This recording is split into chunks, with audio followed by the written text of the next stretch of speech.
Hey, it's Chico, and in today's video, I'm going to answer the question I get all the time, and that is, Chico, can I upload my list to Facebook?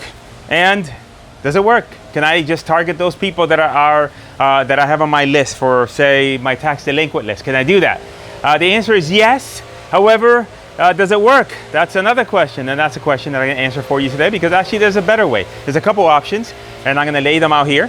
And as always, the reason I'm doing this is because I believe that if you are doing any sort of cold calling and any sort of direct mail, then you're fighting an uphill battle. Fighting an uphill battle, and also like stuff like RVMs and all this other stuff, everybody's online. My mother is online. If my mother's online, you should be online. All right? And I'm doing this for my pool, and oh my gosh, I'm doing this here because my wife says I talk too loud when I'm doing this in the house. I happen to think that her ears are too sensitive, but I don't want to tell her that, so don't tell her I told her that, because she might slap me or something like that. All right, so can you upload your list to Facebook? Let's figure that out right now. What's interesting is I've done a bunch of videos lately, and I did them on the clipboard in my old office because I just recently moved, but I didn't feel like doing the whole clipboard thing. So I'm tired of the clipboard. Aren't you tired of the clipboard? How many times can you see Chico on the clipboard before you say, Chico, you got any other tricks up your sleeve? So I'm trying to get more tricks up my sleeve. By the way, make sure that you subscribe to the channel, hit the notification bell. You know the deal. I'm telling you this, and as I'm telling you this, you should be murmuring it, underneath your breath, saying like, yeah, I know, Chico, subscribe, blah, blah, blah. Okay, okay, so let's get on with the show, shall we? By the way, check out the pool to my new digs here. That's one of the things that we really liked about it, overlooking a man-made lake. It is man-made, but hey, man-made lake is better than no lake. A little bit messy there with the kids. I got the old grill there. Still got to buy some lawn chairs and stuff like that, but it's a nice view. And pool's heated too, so why don't you come on over, join me. We'll get into the jacuzzi. Keep your pants on, or your underwear on. I'm a little bit salty here today. I'm not sure why. I'm in a good mood, but hey. All right, so let's get on with the show. Actually, let me turn this around. There you go. Now it's better. All right. So first of all, what kind of list would I recommend that you upload to Facebook? Well, the easiest list to upload, and let me make sure that I can write this appropriately.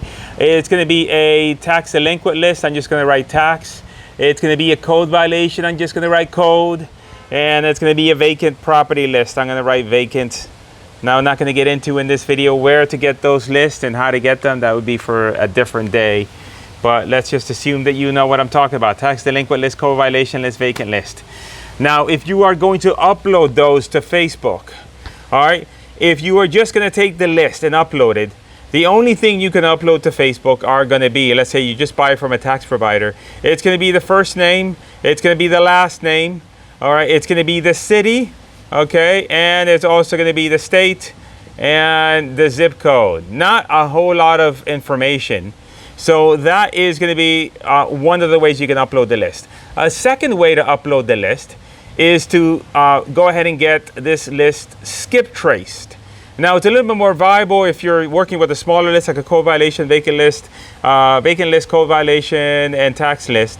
But if you're working with a bigger absentee owner list, it may not be that feasible. If you've done cold calling before, it's okay. You can admit it. I forgive you.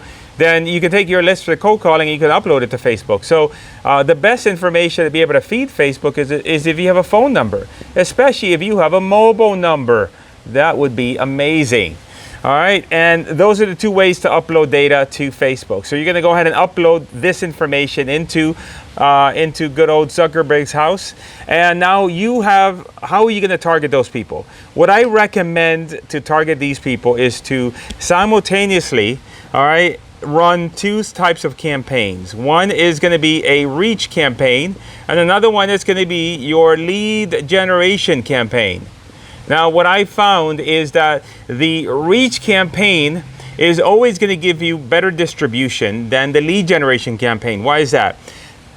The lead generation campaign is asking Facebook, hey, out of the people that I want to target, in this scenario, it's these people, it's telling Facebook, hey, I want you to use your own judgment and decide who you think is going to be the best prospect for me.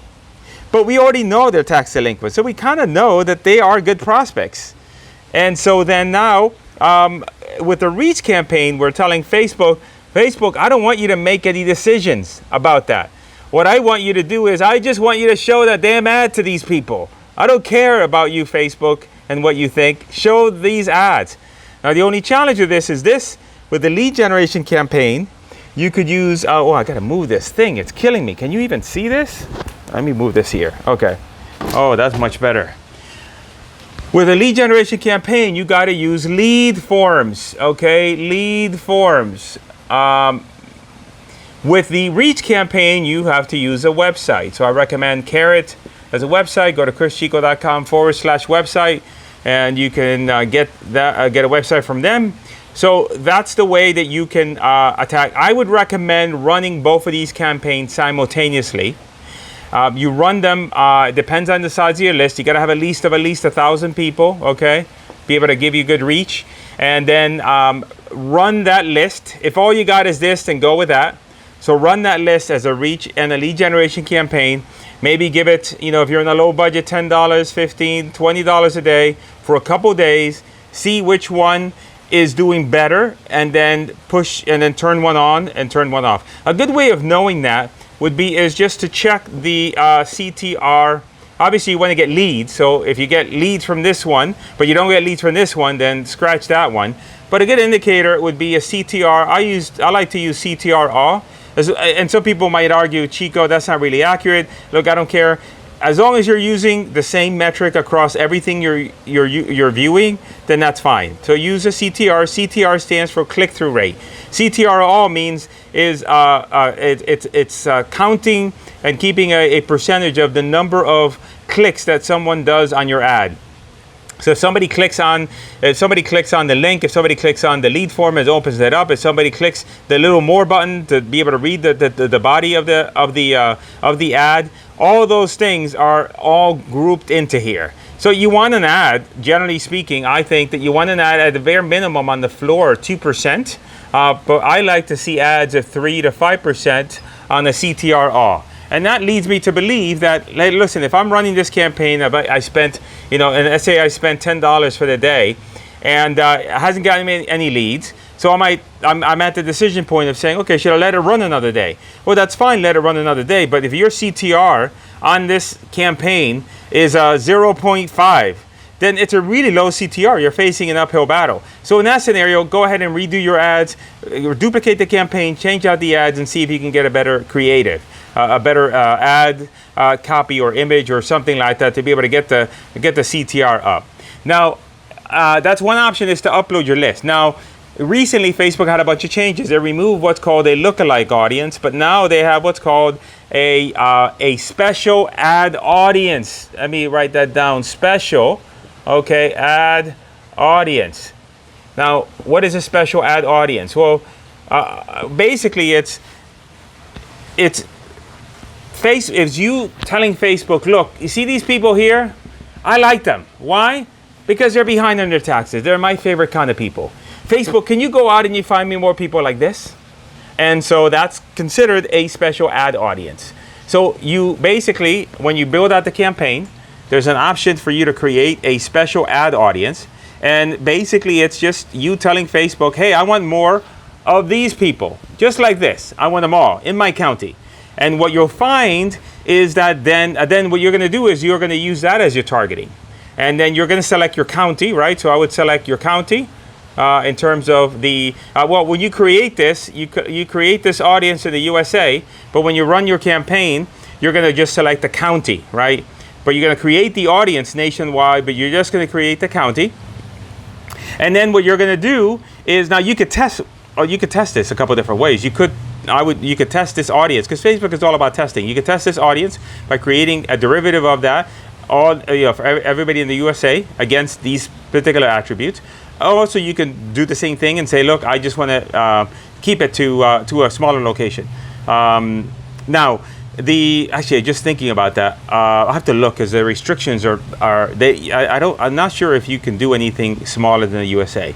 On the creating of the special ad audience, because what happened is the special ad audience is with the new regulations, And so what I think that they're doing is they're stripping away age and gender attributes away from that audience, from the regular lookalike audience, but still allowing you to create a derivative of that audience. So just do like I've been doing, USA, and then when you create the ad and the campaign at the ad set level, you select county, and then now you're going to run that. And here's the thing, you want to know what the question would be is, Chico, what have you had the most success with? Have you had better success with these or with these people? I'm not going to be a bastard and not tell you what the answer is that I've had better success with the special ad audiences. I've gotten more leads through the special ad audiences. So I would recommend you obviously running both. So you would run, now with the special ad audiences, you could run that as a lead generation campaign and send them to a lead form. And that's what I would recommend. But I would test all of them. I would test the uploaded list on the reach campaign and the lead generation campaign. I would test the special ad audience as a lead generation campaign, specifically targeted around your county when it comes to the county. And that's how you would go ahead and upload your list to Facebook and how you would target them. And Facebook is all about testing. You got to keep that in mind. There is no set answer. People are always looking for set answers. Chico, I want you to tell me what works best. No, everything is different. The list is different. The markets are different. I give you guidelines in terms of methodology for you to test. You test it. The great thing is you don't have to spend a lot of money to test. You can test these strategies with 10 to 15 bucks a day, and then you're going to know which one works better, and you push the rest of the money into the one that works better. And that's my recommendation. And so that is how you upload a list to Facebook and how you target that. I get that question all the time. I figured let me go ahead and answer it for you. And as always, make sure you subscribe to the channel. By the way, if you want to get my personal help in getting you up and running with Facebook, helping you build out campaigns, helping you generate motivated sellers using the platform, then go ahead and click on the link in the description. Takes you to a training where I will walk you through step by step my entire strategy, and then an opportunity that if you and I wanted to work together, then we can do that. We can work together, and I can help you. I have a private Facebook group that you can ask questions of for myself and other successful students, and be able to be up and running with Facebook. Come on, it's 2019, not 2017. I mean, 2 years, you think Chico's only 2 years away. What are you trying to make a bad joke? No, I mean, 2 years in internet years is like 20 years in regular years. Keep that in mind.